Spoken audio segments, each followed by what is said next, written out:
Hi, Leslie Khoo here. I've chosen the category or the genre for my story. Now the next step is to create the story content. Where do I start? It starts from me asking what if?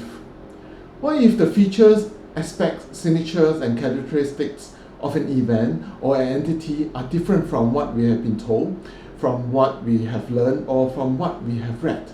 What if such a phenomenon were to happen? And what are the impacts on a person? Are the impacts the same as the ones that we have been told, the ones that we have learned, or the ones that we have read about? Let me share with you the what if of some of my stories. What if a man loses 10 years of memory and it's not as simple as he can't remember things? What are the impacts on him and his family? Can he just move on? What if moving in and out of a parallel world is not as easy as having a portal? What if split personality is not just a mental disorder? What if a soul is not like what we know? If a soul is some kind of energy released after a person dies, it should not have a shape. It should also not have eyes like us, and that means it does not see like we do. What if we have a second chance to reconnect with people whom we never thought possible? What are the impacts on us? Will there be more than just being happy?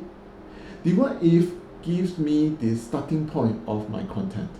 The environment or the background, the events and the characters must be set up in such a way that they help emphasize and showcase the answers to the what if.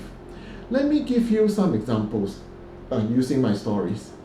A man who has lost 10 years of memories walked past an exhibition about Japanese animation in a shopping mall. He then remembers there was an animation that he watched many years ago, and it was about a young girl who could go back in time. He wishes he has that power so that he can see what happened in those 10 years.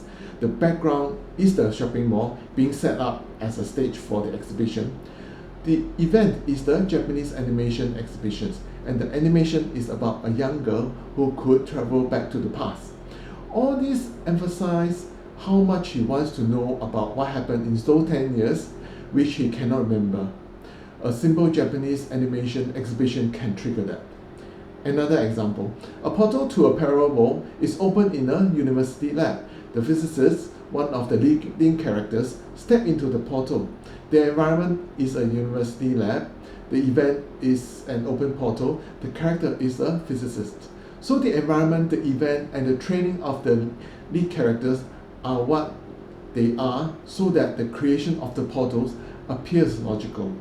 However, it is not necessary that the background, the events, and the characters must all be involved to provide the answers to the what if. The background, the events, and the characters are the options that are available to be used. How I modify them and whether any of them should be used depends very much on the needs of my story. One example, also from one of my stories, a woman picks it up and talks to her father who has passed away. So the background can be just a normal place, for example the bedroom, the living room, or even a cafe, doesn't matter. The character does not have to be a scientist or in any specific professions. The important thing is the event, which involves a device. You can see that in this situation, the event takes the lead. You may ask, how many what if do I need for a story? I feel 2 at most. If there are too many, the story will become messy. Too much to cover for one story. Even for a series, each book of the series should only have 1 or 2. Imagine a sci-fi story covers what if about the time traveling, what if about the parallel worlds, what if about aliens, and what if about some other features. Readers will find it hard to figure out what my books is all about if there are too many. So the most, 2 what if. Again, that's my preference. You may think otherwise. I use the what if as the base and add in the environment, background, the events, the characters, and other matters which I think are important to build the content of the story. Thereafter, I will have an overview of the content and also the major pieces of the story. At this stage, it is just an overview.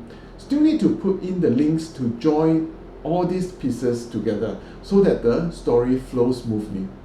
Not yet a complete story that is ready to be published. Next, I asked how many and how big the links for the major pieces should be. That is, how many pages should I write? That will be in the subsequent videos. Thank you for watching. See you in the next video.